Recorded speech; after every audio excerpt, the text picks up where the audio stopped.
চর নদী দখল করে চলেছে শস্যসহ মাছ চাষ। রাজশাহী নগরীর ড্রেনের পানিতে দূষিত হচ্ছে বিভিন্ন নদী। রাজশাহী নগরীর বিভিন্ন ড্রেনের ময়লা পানিতে দূষিত হচ্ছে পদ্মা নদী সহ বিভিন্ন শাখা নদী। একই সাথে নদী দখল করে চলেছে মৎস্য চাষ, আর চর দখল করে ধান, গম, পাট, আখ, আমবাগান, সরিষা, মাসকালাই সহ বিভিন্ন ফসল চাষাবাদ করে চলেছে স্থানীয় প্রভাবশালীরা। পদ্মা রাজশাহী জেলার অন্যতম প্রধান নদী, আর শাখা নদীগুলোর মধ্যে রয়েছে মাথাভাঙা, পুনর্ভবা, রানী নদী, কম্প নদী ইত্যাদি।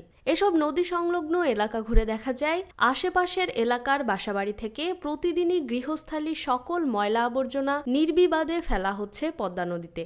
বিশেষ করে শহরের বুলনপুর, কেশবপুর, শ্রীরামপুর, কুমারপাড়া, শেখের চক, পঞ্চবটি, তালাইমারি ও শ্যামপুর এলাকা সহ শহর রক্ষা বাঁধ ও নদী সংলগ্ন হওয়ায় বসতবাড়ির গৃহস্থালীর সব ময়লা আবর্জনায় ফেলা হয় পদ্মা নদীতে। আবার পাঠানপাড়া, দরগাপাড়া, বড়কুঠি ও শ্রীরামপুর সহ শহর রক্ষা বাঁধের নানা স্থানে গড়ে উঠেছে বিভিন্ন ধরনের রেস্তোরাঁ। এসব রেস্তোরাঁর সব ধরনের প্লাস্টিক ও পলিথিন এবং বর্জ্য সরাসরি ফেলা হয় পদ্মা নদীতে।